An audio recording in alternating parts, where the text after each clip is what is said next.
का निर्देश। रामधन गबन के आरोपी लवकुश की बड़ी मुश्किलें, निर्माणाधीन मकान पर अंतिम नोटिस चस्पा किया गया। एटीए ने कल तक पेश होने का किया आखिरी मौका। ज्ञानवापी केस में नहीं हो पाया कोई समझौता, मुस्लिम पक्ष में आते ही कह दिया कोई मीडिएशन नहीं होगा। हिंदू पक्ष बोले अब लड़कर ही मंदिर वापस लेंगे।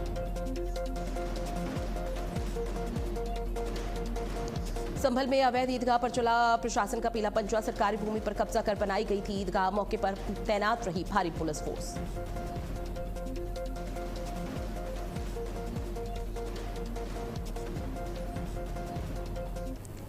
नमस्कार, आप देख रहे हैं भारत अपडेट। मैं हूं आपके साथ ऋतु भंडारी और शुरुआत करते हैं बुलेटिन की। जहाधार भोजशाला विवाद में सुप्रीम कोर्ट ने अहम अंतरिम आदेश देते हुए मध्य प्रदेश हाई कोर्ट के फैसले पर फिलहाल रोक लगाने से इनकार कर दिया है। आपको बता दें कि अदालत ने मुस्लिम पक्ष को राहत देते हुए निर्देश दिए हैं कि हर शुक्रवार दोपहर 1 बजे से दोपहर 3 बजे तक परिसर के नजदीक नमाज के लिए यहां पर उपयुक्त खुली जगह उपलब्ध कराई जाएगी। साथ ही कोर्ट ने एएसआई को इमारत की मौजूदा स्थिति में कोई बदलाव नहीं करने का निर्देश दिया है। मामले की अगली सुनवाई 3 हफ्ते के बाद होगी। चीफ जस्टिस की अध्यक्षता वाली पीठ ने मुस्लिम पक्ष की याचिकाओं पर नोटिस जारी करते हुए कहा है कि सभी पक्षों की सुविधा के अनुसार ही जल्द सुनवाई की जाएगी। कोर्ट ने यह भी कहा कि मामले का जल्द निपटारा करने की कोशिश की जाएगी। अब देखिए, भोजशाला विवाद में सुप्रीम कोर्ट की दो टूक, जहां नमाज के लिए अलग जगह का यहां पर निर्देश दिया गया मध्य प्रदेश सरकार को। भोजशाला के ढांचे में कोई बदलाव फिलहाल नहीं होगा। एएसआई इमारत की स्थिति में बदलाव न करे, ये हिदायत दी गई है और ऐसे में हिंदू मुस्लिम दोनों के अधिकारों का ध्यान रखने की बात भी मध्य प्रदेश सरकार को की गई है। अब सुप्रीम कोर्ट में जब सुप्रीम फैसले को लेकर सुनवाई हुई तो सुप्रीम कोर्ट की तरफ से फैसला कि दोपहर 1 बजे से 3 बजे तक नमाज की इजाजत दी जाएगी। भोजशाला परिसर के पास हर शुक्रवार को नमाज अदा की जाएगी। किसी भी तरह की कोई आपत्ति दर्ज नहीं कराई जाएगी। भोजशाला के पास सरकार को खुली जगह यहां पर देनी होगी। नमाज के लिए अलग जगह का इंतजाम का भी जिक्र किया गया है। लंबे समय से पूरा मामला आपको बता दें कि काफी तूल पकड़ रहा था, जिसको लेकर मुस्लिम पक्षों की तरफ से लगातार नाराजगी जताई जा रही थी, क्योंकि एकदम से अचानक से यहां पर हिंदू पक्ष के लोग पहुंचते हैं और दावा ठोकते हैं कि यहां पर कभी मंदिर हुआ करता था और अब ऐसे में फिर वहां पर आपको बता दें कि भगवान शिव और पार्वती की पूजा अर्चना भी की जाती है, जिसके बाद अब सुप्रीम कोर्ट पहुंचा और सुप्रीम फैसला सामने आया। अगली खबर, जहां मध्य प्रदेश की राजधानी भोपाल में मूंग खरीदी के मुद्दे पर कांग्रेस ने मध्य प्रदेश सरकार पर किसानों की अनदेखी का आरोप लगाया। प्रदेश कांग्रेस कार्यालय में आयोजित प्रेस वार्ता में पूर्व विधायक शैलेंद्र पटेल और पूर्व प्रवक्ता राहुल राज ने कहा कि इस साल मूंग की अच्छी पैदावार हुई है, लेकिन सरकार प्रति एकड़ केवल 1.25 क्विंटल मूंग खरीद रही है, जिससे बड़ी संख्या में किसान अपनी उपज बेचने से वंचित रह जाएंगे। किसान ने सरकार से किसानों की 100% मूंग खरीदने की मांग की है। साथ ही चेतावनी भी दी है कि मांगे पूरी नहीं होने पर प्रदेश भर में आंदोलन भी किया जाएगा। तो अब एक नया मुद्दा यहां पर मध्य प्रदेश में राजनीति का केंद्र बना हुआ है और वो है मूंग को लेकर, जहां किसानों को खासा परेशानी हो रही है, जिसको लेकर लगातार मांग की जा रही है। हो गया। देखिए, मध्य प्रदेश में लगातार बीते वर्ष जब ये कहा गया कि रोजगार और उद्योग वर्ष है, तो ना रोजगार मिला ना उद्योग मिला। आप कह रहे हैं कृषि कल्याण वर्ष है, कैसा कृषि कल्याण वर्ष? एनसीआरबी का आंकड़ा कहता है कि हम 3रे स्थान पे हैं मध्य प्रदेश पूरे देश में आत्महत्याओं के मामले में किसानों की। आपका फसल बीमा योजना में 44,000 करोड़ हमारा प्रीमियम जमा हुआ, केवल 30,000 करोड़ लौटाया, मतलब प्रीमियम से भी कम क्लेम आ रहा है। 10,000 करोड़ किसकी जेब में गया? बीमा कंपनी के में। 122 करोड़ के घोटाला जो बीमा का हुआ, हमने नाम और जगह के नाम के हिसाब से बताया। ये बात समझ में नहीं आती कि 13,000 का कोई हेल्थ इंश्योरेंस कराए और 5 लाख का उसका ऑपरेशन हो जाए तो क्या 8,000 क्लेम सेटलमेंट होता है? यहाँ तो प्रीमियम दिया उससे भी कम क्लेम सेटलमेंट हो रहा है। तो एक घपला घोटाला नीति क्या है? दूसरा, मध्य प्रदेश में लगातार 86,000 क्विंटल गेहूं गायब हो गया।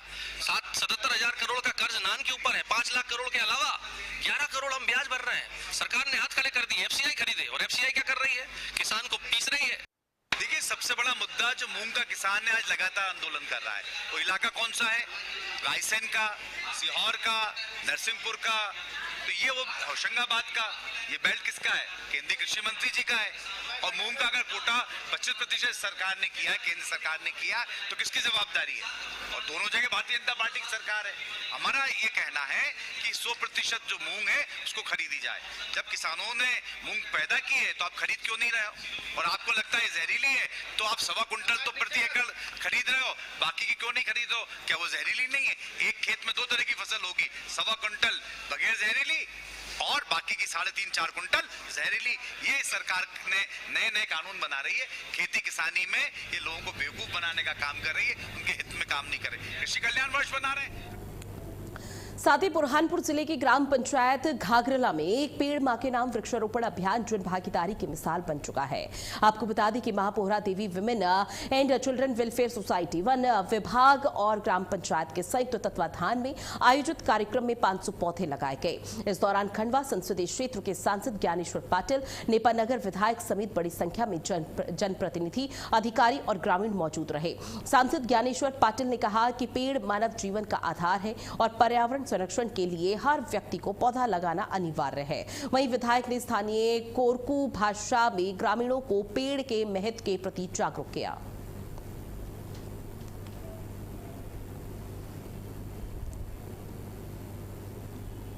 आज यहाँ पर हम लोगों ने 500 वृक्ष लगाए हैं, जिसमें उस एनजीओ ने और यहाँ के ग्रामीणों ने, साथ में पूरी महिलाओं ने, जनप्रतिनिधियों ने, हमारे लोकप्रिय सांसद हमारे साथ थे, हमारे फॉरेस्ट के पूरे अधिकारी, हमारे एसडीएम, तहसीलदार, जनपद सीओ, सभी लोगों ने मिलकर यहाँ पर आज वृक्षारोपण किया है। देश के यशस्वी प्रधानमंत्री माननीय मोदी जी ने देश की पूरी जनता से आह्वान किया है कि एक पेड़ माँ के नाम, तो इस अभियान की शुरुआत उन्होंने कर दी है और देश की जनता ने देश के प्रधानमंत्री माननीय मोदी जी की बात को सुनकर बढ़ चढ़कर उसमें हिस्सा ले रहे, और उसी के तहत आज हम यहाँ हमारे बुरहानपुर जिले की नेपानगर विधानसभा में घाघरला ग्राम में गांव के लोगों के आह्वान पर गांव के लोगों का आग्रह था कि आप इस अभियान में शामिल हो। हमारे विधायक जी ने भी मुझसे संपर्क किया कि पूरा गांव एक पेड़ माँ के नाम इस अभियान में शामिल हो रहा है। अब बात करते हैं रायसेन की, जहां पर अवैध खनन को लेकर एक बार फिर से सवाल खड़े हो चुके हैं। आरोप है कि खनन माफिया बिना किसी डर के अवैध रूप से पत्थर की खदान संचालित कर रहे हैं, जिससे सरकार को लाखों रुपए के राजस्व का नुकसान हुआ है। साथ ही शिकायतकर्ताओं का दावा है कि कलेक्टर को लिखित शिकायत देने के बावजूद भी अब तक प्रभावी तौर पर कोई कार्रवाई नहीं की गई है। साथ ही कानपोहरा क्षेत्र में राम सिंह अहिरवार पर अवैध खदान संचालन के आरोप लगाए गए हैं। प्रशासन का इस पूरे मामले पर कहना है कि मामले की शिकायत मिली है और नियमानुसार जांच कर आवश्यक कार्रवाई भी की जाएगी। ग्राम मुरैल कला के संबंध में अभी बीच में शिकायत प्राप्त हुई थी। जब शिकायत इस संबंध में प्राप्त हुई तो वहां मौके पर टीम को भेजा जांच के लिए। मौके पर जब टीम पहुंची तो उनके द्वारा अवैध परिवहन करते हुए जो एक वाहन था उसको जब्त भी किया गया, उस पर पेनल्टी भी लगाई गई। और इस तरह से लगातार जब भी अभी भी टीम सतत रूप से भ्रमण कर रही है और अगर कहीं भी इस तरह की अवैध गतिविधियां पाई जाएंगी तो उन पर कठोर से कठोर कार्रवाई की जाए। साथ ही पन्ना में रायपुरा तहसील का मड़वा घाट मार्ग अधूरा होने से दर्जनों गांव के हजारों ग्रामीणों को रोजाना भारी परेशानियों का सामना करना पड़ रहा है।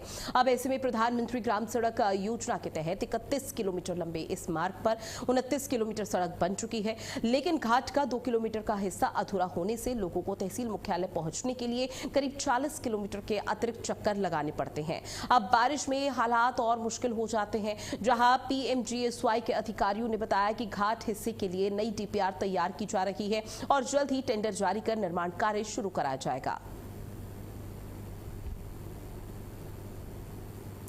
तो देखिए तस्वीरें आपकी टीवी स्क्रीन पर, जहां किस तरह से सड़कों का हाल बेहद बेहाल नजर आ रहा है। लोगों को किस कदर परेशानी होती होगी वो इन तस्वीरों से समझा जा सकता है, क्योंकि अगर बारिश का मौसम हुआ और बारिश के मौसम में यहां पर कीचड़ कीचड़ नजर आएगा, जहां पर लोगों को आवाजाही में कई तरह की दिक्कतें हो सकती हैं। हालांकि अभी तक प्रशासनिक अमले की तरफ से कोई संज्ञान नहीं लिया गया है। 2 किलोमीटर सड़क बहुत बड़ी परेशानी का सबब बनी हुई है। कि क्षेत्रीय विधायक माननीय कैलाश लोधी जी और माननीय सांसद जी यहाँ से एक बार निकल के देखे इस टाइम, तो उनको भी ध्यान में आएगा कि यहाँ वास्तव में ग्रामीण को कितनी दिक्कत होती होगी। दूसरी बात, जो बड़े बड़े नेता है यहाँ के चर्चित, वो लोग भी ध्यान नहीं देते हैं, ना कोई यहाँ पे जनता के लिए सवाल उठाने के लिए तैयार है। उनको लगता है कि हमारी सीट न छिन जाए, हमारी सीट न छिन जाए अगर हम ज़्यादा आगे वो बात करते हैं। तो भाई देखो ना जनता के लिए आप लोग। साथ ही शिवपुरी पुलिस ने चोरी की बड़ी वारदात का खुलासा करते हुए 4 अंतर्राज्यीय आरोपियों की गिरफ्तारी की है। ये सभी आरोपी गाजियाबाद के रहने वाले हैं और 10-11 जुलाई की रात शिवपुरी के फतेहपुर क्षेत्र में दुकानों के ताले तोड़कर चोरी करने के मामले में फरार हो गए थे। अब सीसीटीवी फुटेज, टोल प्लाजा की जानकारी और साइबर टीम की मदद से पुलिस आरोपियों तक पहुंच पाई। मुखबिर की सूचना के आधार पर पेट्रोल पंप के पास एक कार से चोरों को गिरफ्तार किया गया। तलाशी में एक 315 बोर का कट्टा, 5 जिंदा कारतूस, चोरी का किराना सामान और नए कपड़े, नकदी और कार बरामद हुई है। पूछताछ में आरोपियों ने भोपाल और शिवपुरी में कई चोरी की वारदातों के बारे में कबूल किया है।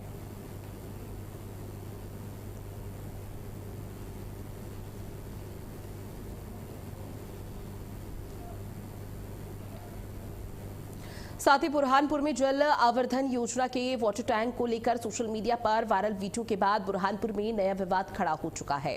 आपको बताते चले कि पार्षद अमित नवलखे ने वीडियो साझा कर दावा किया था कि वाटर टैंक में गाद और मिट्टी जमा होने से लोगों को दूषित पानी की आपूर्ति की जा रही है।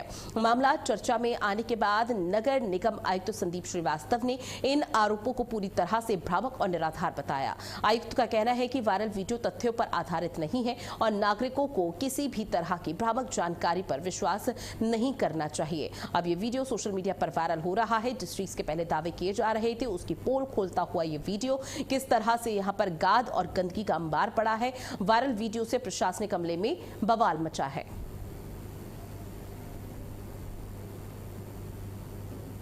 एक अपूर्ण वीडियो अपने सोशल मीडिया अकाउंट से प्रसारित किया गया है, जिसमें नगर निगम के जो वाटर फिल्टर प्लांट है उसके क्लोरीफ्लोकुलेटर का जो टैंक है उसमें मिट्टी युक्त पानी दिखाया गया है। वास्तव में पिछले 2 दिन से प्लांट बंद था और क्लोरीफ्लोकुलेटर की सफाई चल रही थी। उस सफाई के दौरान जो पानी सफाई की प्रक्रिया में जो मिट्टी टैंक के बेस में जमा होती है उसकी सफाई का काम वहाँ चलते हुए दिखाया गया है, जबकि उन्होंने इस भ्रामक खबर को इस तरह से प्रसारित किया है कि इस तरह का पानी नगर निगम द्वारा प्रदाय किया जा रहा है, जो पूर्णतः असत्य और भ्रामक है। वास्तव में नगर निगम का वाटर ट्रीटमेंट प्लांट पूरी क्षमता से अभी वहां पर चल रहा है। अब बात करते हैं निवाड़ी के, जहां जिले में महिला से मारपीट के मामले में पुलिस ने एक बड़ी कार्रवाई को अंजाम दिया। वायरल वीडियो के बाद पुलिस ने कार्रवाई करते हुए 3 आरोपियों की गिरफ्तारी की है।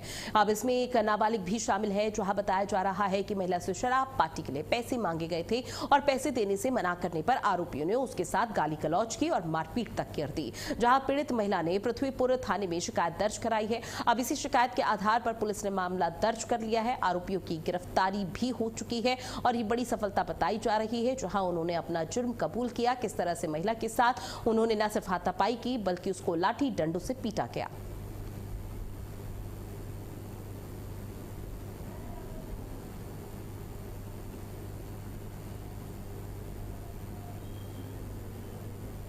किरण प्रजापति द्वारा थाने में रिपोर्ट लिख कर आई थी कि उसके द्वारा कि उसको रुपए पैसे की डिमांड रखी गई, दारू पार्टी के लिए रुपए मांगे गए और उसने रुपए ना दिए। इस बात पर 3 लोगों ने उसके साथ मारपीट की थी। थाने पर अपराध पंजीबद्ध कर विवेचना में लिया गया था और उक्त मारपीट का वीडियो सोशल मीडिया पर वायरल हुआ था। 2 आरोपियों को तो गिरफ्तार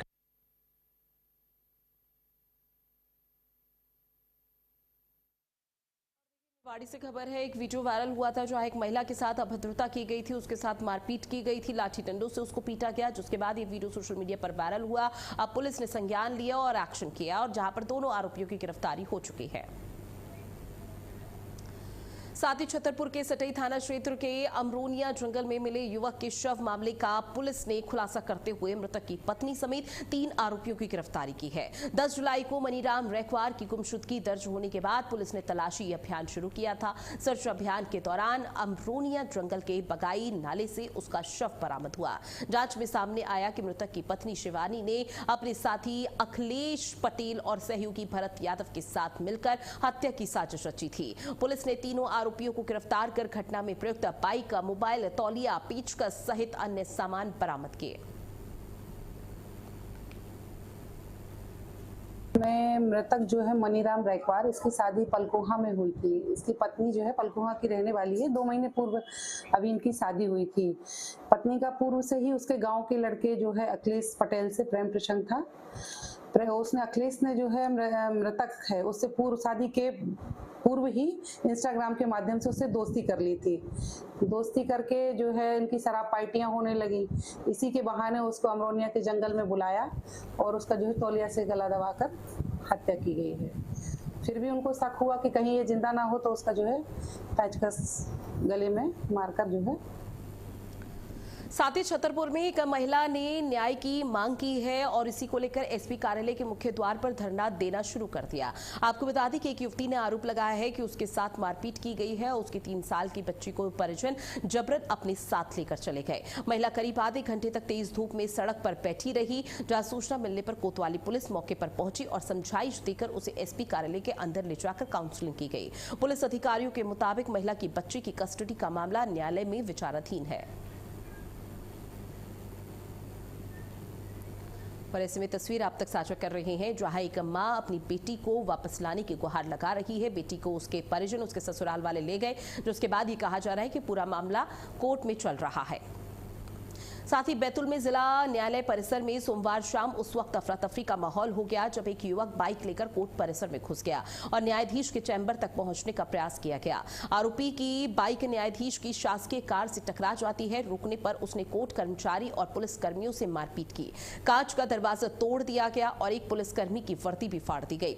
सूचना पर पहुंची कोतवाली पुलिस ने आरोपी लोकेश प्रजापति को गिरफ्तार कर लिया है। पुलिस ने शासकीय कार्य में बाधा, मारपीट, सरकारी संपत्ति को नुकसान पहुंचाने समेत विभिन्न धाराओं के तहत मामला फिलहाल दर्ज कर लिया है और आगे की कार्रवाई शुरू कर दी गई।